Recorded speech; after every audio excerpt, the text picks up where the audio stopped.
G7 leaders meet with African heads of state. Nigeria's president pledges to investigate war crimes accusations stemming from the Army's Boko Haram offensive. And take a fair trade coffee break with X-Men star Hugh Jackman. Africa 54 starts right now.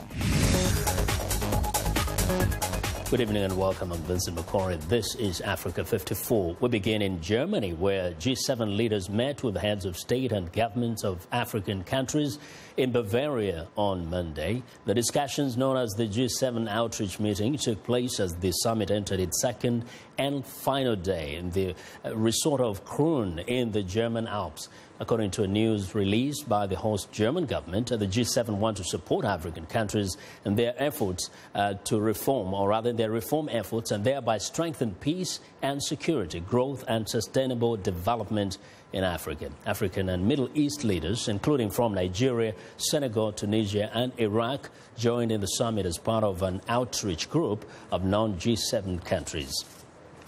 Now, for some perspective on the significance of the G7 summit to African nations, Barack Maluka, analyst on African issues, joins us live on the phone from Nairobi. Mr. Maluka, welcome to Africa 54. Thank you very much, Vincent. Yes, now, when African viewers look at their leaders in Germany on the sidelines of the talks of the G7, they get a little excited. Give us a sense of what really goes on here. I think Africans come as junior observers, not even junior partners, and their role is to wait to possibly be given some instructions and some conditions on certain things which they need to go and try to do back in Africa, things that would pertain to issues of governance. We saw that at some point, some years back, we were talking about some credits in the whole area of energy and green gas emissions. Really, they do not go there to play any meaningful role, really, as far as the continent goes. Now we are hearing about reform, and which is a kind of a misnomer, that if anything, we see that there is regression. The kind of hope that we saw in the early 90s is fast receding with the return of leaders who want to stay in power for forever. Yeah. We are seeing economies that are going down, derogation of human rights and the like. Yeah, but do they, in this kind of a setting, do they get an opportunity at least to state very clearly what would be their wishes in terms of their engagement with these powerful nations? I don't think so. This has been a tradition now for close enough to a decade, perhaps slightly longer, and we have not seen anything meaningful come out of these sideline shows with African leaders in the various G7. At some point, we had G8 meetings. I don't think anything very useful does come out of it, and I don't think that African leaders have comported themselves seriously enough for anybody to take them seriously. What is that they could do so that they can actually be taken seriously, to the extent that when they appear, they're not just on the sidelines, but they can be given a position where they can air their personal thoughts? First, with their own meetings here under the aegis of the African Union, they need to craft a more meaningful agenda for the people of the continent of Africa. Questions of good governance, questions of good accountability, questions of seeing that human rights are placed at the center stage. That we see when they meet here, they are meeting actually.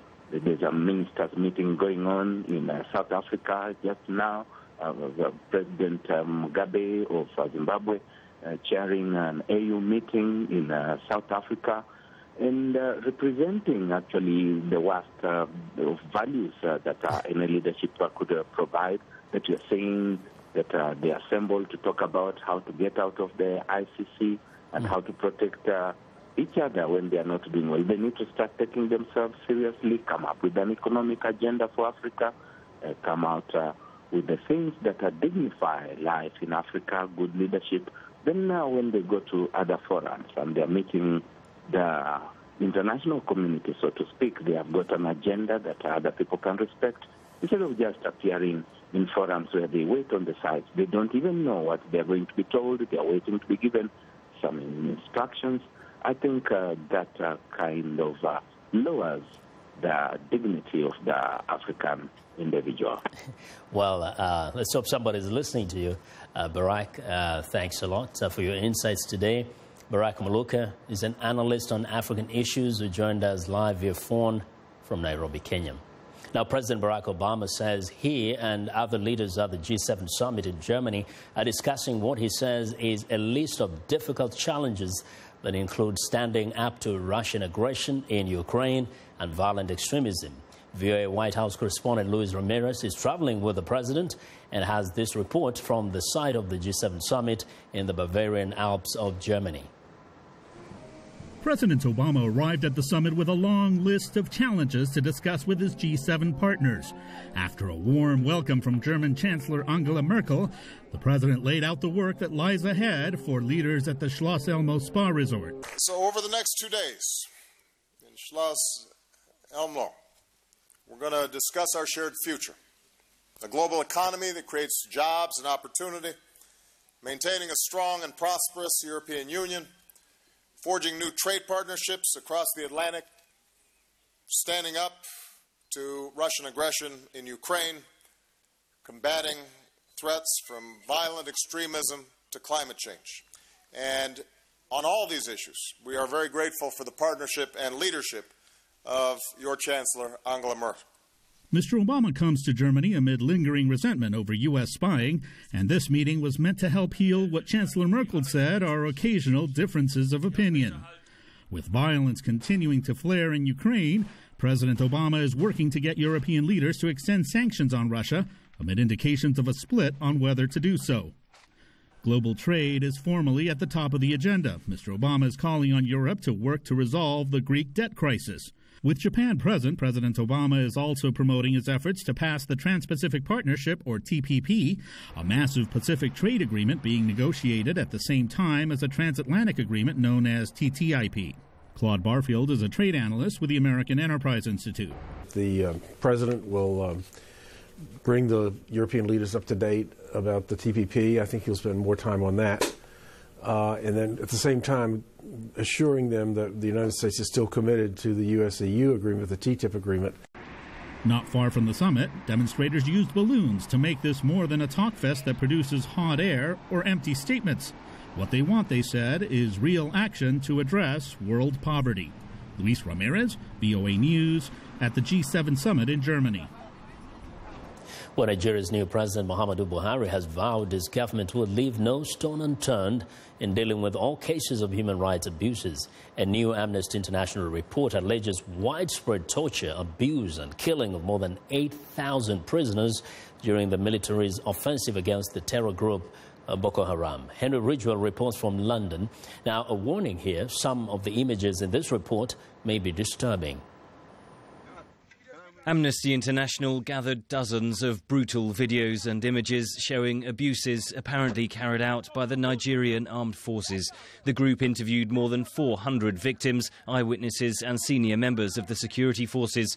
Most of the prisoner deaths occurred during detention at army barracks, says Amnesty's Daniel Eyre. We found that more than 7,000 people have died in military custody in northeast Nigeria in some of the most appalling conditions imaginable. They died of starvation, of thirst, as a result of lack of access to medical care. Many were tortured. Amnesty's evidence also points to the widespread extrajudicial killing of prisoners. Some were hung on poles and suspended over fires. Others were thrown into pits, had their throats cut or were shot. More than 1,200 men and boys were unlawfully killed by the Nigerian military. That includes cases like what happened after the Giwa barracks attack, where more than 640 recaptured detainees were executed in one day. And our report shows that the people at the top of the Nigerian military knew about these crimes and didn't take action to stop them. Nigeria's President Muhammadu Buhari gave his first reaction to Amnesty's report on Twitter, saying his administration will leave no stone unturned, in his words, to promote the rule of law and deal with all cases of human rights abuses. On a visit to neighbouring Niger Wednesday to discuss Boko Haram, Mr. Buhari pledged a new strategy to fight the terror group. I renew my commitment to chase Boko Haram up to its last trenches, to obliterate it. 5 years of the evil presence of this sect is enough. Nigerian soldiers have suffered a lot of defeats, but it's not the moment to criticize. We are going to mobilize our best forces to attack this sect. The Amnesty report names 5 senior officers who it says should face investigation. But Nigeria's Director of Defence Information, Major General Chris Olukolade, accused Amnesty of trying to blackmail the military and said the officers accused had, in his words, no reason to take part in what they are accused of. Daniel Eyre, though, says the evidence is compelling. So they knew that people were dying in military detention, and in fact at one point they commissioned a report which showed the appalling conditions in detention, the disease that was causing these deaths, and yet they didn't take action to put an end to these deaths, and that's why we're saying they need to be investigated for their responsibility. The United States, which had strained ties with President Buhari's predecessor Goodluck Jonathan, has signalled its readiness to expand military cooperation in the fight against Boko Haram. But analysts say Nigeria's Western allies will want the allegations of war crimes to be fully investigated. Henry Ridgewell for VOA News, London. Well, we want to know what you think about Africa 54 and the stories we covered during the conversation on Facebook. The address is Africa 54, and check out our headlines 24/7 on voaafrica.com. Coming up, 500,000 refugees gather in Libya to attempt the perilous crossing to Europe. Stay with us.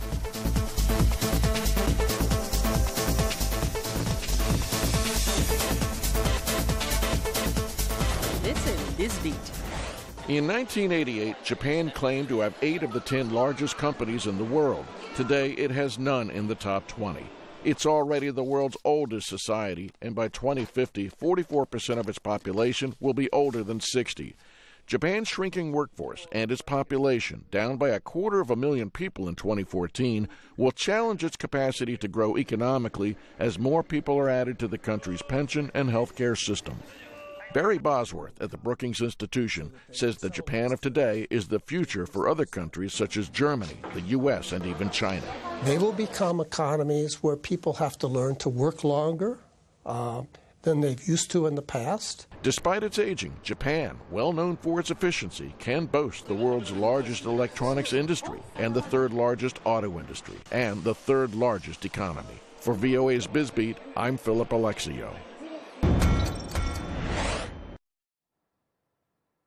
Wherever you are, Voice of America is on air, reaching more than 130 million weekly, worldwide, in more than 40 languages. Online, social media, and breaking news from around the world. On the go, dozens of new features on popular platforms with new apps and trending topics. Voice of America, on air, online, on the go.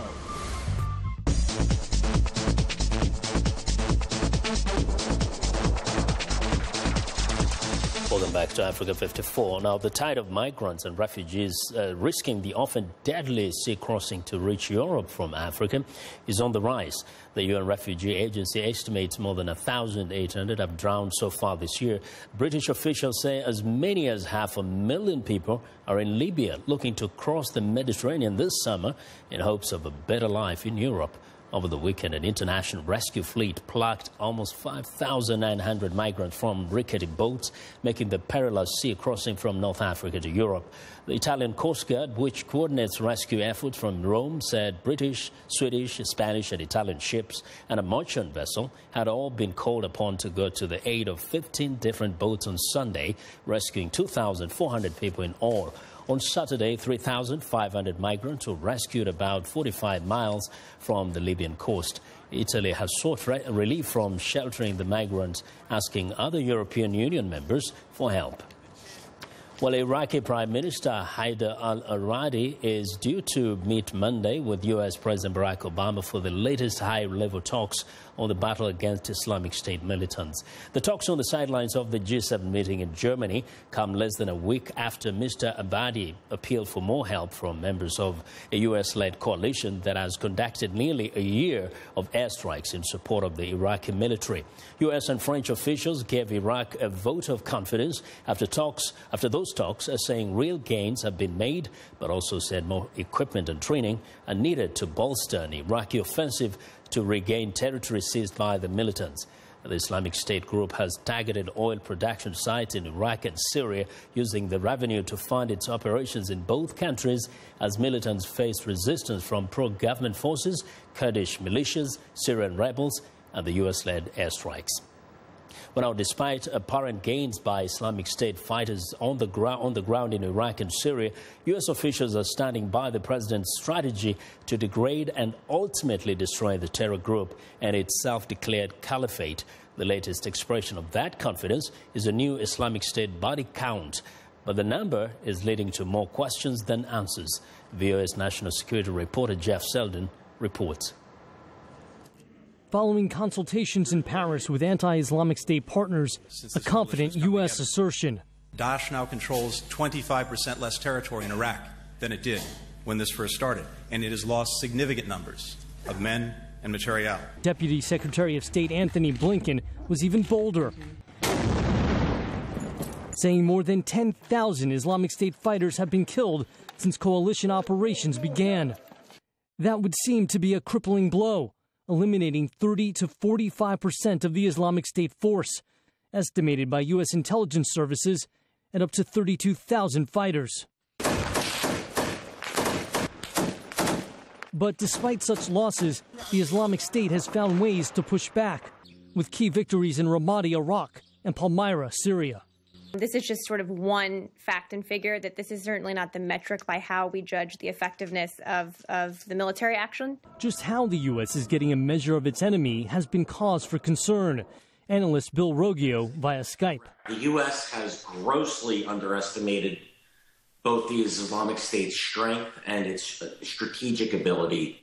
That includes the Islamic State's size. Some analysts saying the terror group could have 50,000 fighters, with more coming constantly. ISIL apparently is still recruiting 1,000 followers a month from the world writ large, from roughly 100 countries. A U.S. intelligence official tells VOA the number of dead Islamic State fighters has degraded the group's capabilities and blunted its momentum, but adds the Islamic State remains a potent force.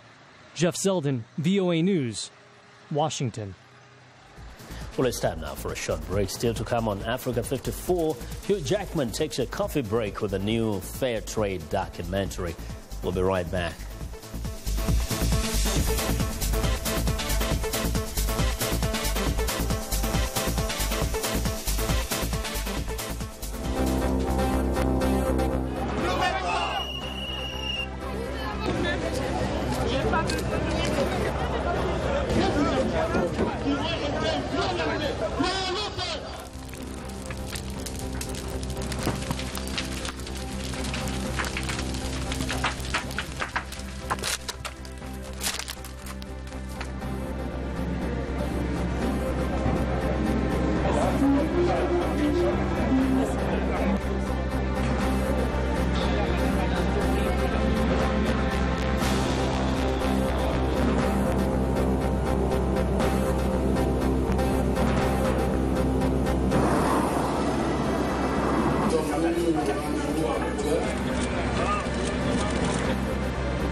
Welcome back to Africa 54. Here's what's trending. Actor Hugh Jackman has taken a coffee break.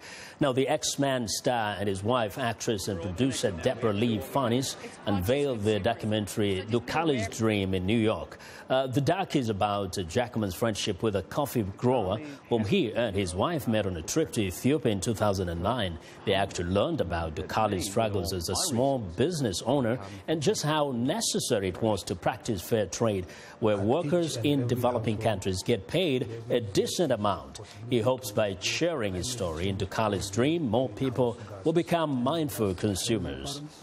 Well, next up, Israelis fleeing the rat race kickstart a new lifestyle trend. 25 years ago, kibbutzim, or collective communities traditionally based on agriculture, seemed all but doomed. Now, the pioneering socialist and Zionist spirit that drove the movement in the 1950s, 60s and 70s ran head-on into the consumerist free market 1980s. The kibbutzim were hit hard by financial crisis that gripped Israel in the mid-1980s, and youngsters abandoned the communal dream and headed to the cities.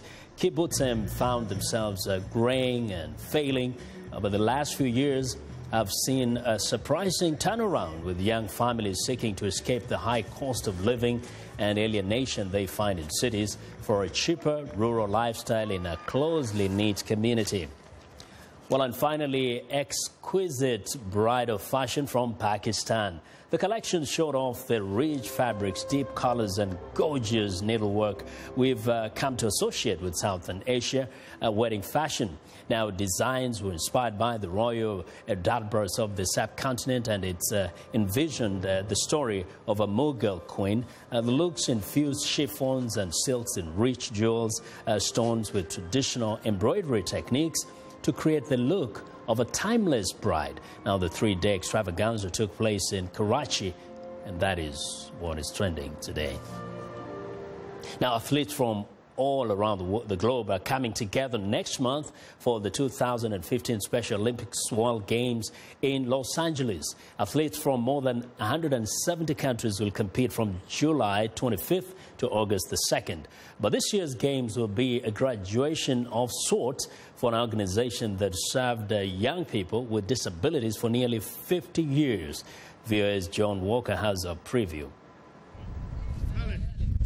The Special Olympics, Flame of Hope, is on the road to Los Angeles. That's where athletes from some 170 countries will compete in 25 different sports. Americans have lined the torch route to show support for Team USA, which has nearly 500 members, and that's just the beginning. Special Olympics chairman told #VOA that this year's event is using social media to expand the movement. There is nothing like the revolution in social media to help us bring that challenge to people, but also to invite them to own the challenge, to take their own pictures of inclusion, to tell their own stories of how they've overcome their own fears or prejudices. Demetrius Kutchin of Washington, D.C. is already practicing his kicks for the soccer competition. He recently told VOA's Sonny Young that he's ready for action. I think we're going to do a little penalty kick shooting in soccer. I'm going to try to stop your shot. Do you think I can stop your shot? Nah, you can't stop it. You get too quick for it, that's why. Okay. Good luck, Demetrius. Good luck to you too. In another first, the U.S. sports network ESPN will carry comprehensive TV coverage of the World Games. Tim Shriver calls that a big graduation for the organization.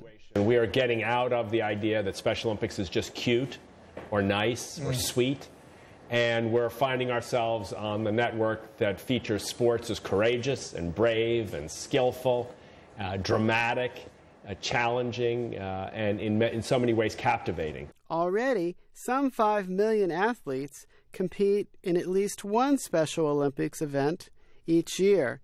Former athlete David Egan, who's now a global messenger for the movement, says he hopes the increased exposure will inspire and educate. Well, Special Olympics have changed my life, and I know it can change your life too. I think that itself is a powerful message as it is. And you can see that in all of our athletes, even also the Young Athletes program, too, that Special Olympics also has as well. You can see the joy on their faces as well.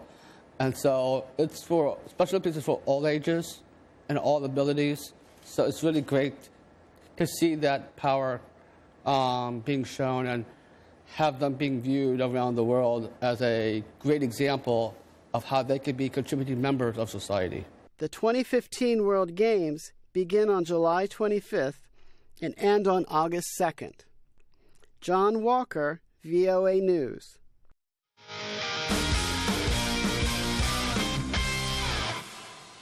Well, and it was such an exciting weekend in sports, and so for the highlights, let's turn to Sonny Young with the sunny side of sports. Sonny. Hi, Vincent, and sporty greetings once again to our Africa 54 viewers. Let's twirl my trusty Wilson tennis racket for Serena Williams, who won her 20th career Grand Slam singles title in Paris. The Eiffel Tower in the French capital provided a fabulous backdrop for the American star as she lifted the French Open trophy for a third time. Serena defeated Czech player Lucy Safarova in 3 sets in the final. With a title earlier this year at the Australian Open, 33-year-old Serena now has her sights set on winning Wimbledon and the U.S. Open to complete a calendar year Grand Slam and perhaps cementing her status as the greatest female player of all time. On the men's side in Paris, let's twirl my racket some more for Swiss player Stan Wawrinka, who won his second Grand Slam singles title. The 30-year-old Wawrinka lifted the men's trophy in the French capital after upsetting world #1 Novak Djokovic in 4 sets. Djokovic said Wawrinka played courageous tennis and deserved to win. The Swiss player, who has been overshadowed during his career by countryman Roger Federer, also won last year's Australian Open. Finally, here's a sunny side of sports salute to the Bay Colt American Pharoah, who made history over the weekend at the Belmont Stakes horse race in New York. American Pharoah became the first horse in 37 years to win all 3 jewels in the Triple Crown of American thoroughbred horse racing: the Kentucky Derby, the Preakness Stakes, and the Belmont Stakes. In the 147th Belmont, American Pharoah led from the start and finished 5.5 lengths ahead of his nearest rival. American Pharoah, ridden by Mexican jockey Victor Espinoza, is the 12th horse in history to win the Triple Crown. I'm VOA's Sonny Young, and that's the sunny side of sports. Going to hit the ball back to Vincent Makori. Well, thanks a lot, Sonny. And that's our show for today. Have a good night.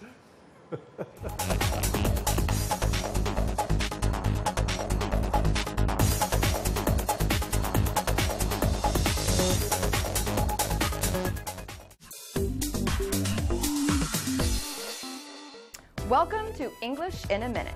If you have heard American English, maybe you've heard this phrase. Burned out? Does this mean something was on fire and is now out? Or maybe it means totally tired. See if you can tell. Listen. Sarah got so burned out, spending so much time volunteering at the hospital. She's really going to need a vacation. Totally. Burned out means you are very tired. It means you have lost interest in something. That is because you have done too much of the same thing. It is like a light bulb that has stopped shining because all of its energy is used up inside. Now it's your turn to think of ways to use burned out. And that's English in a Minute.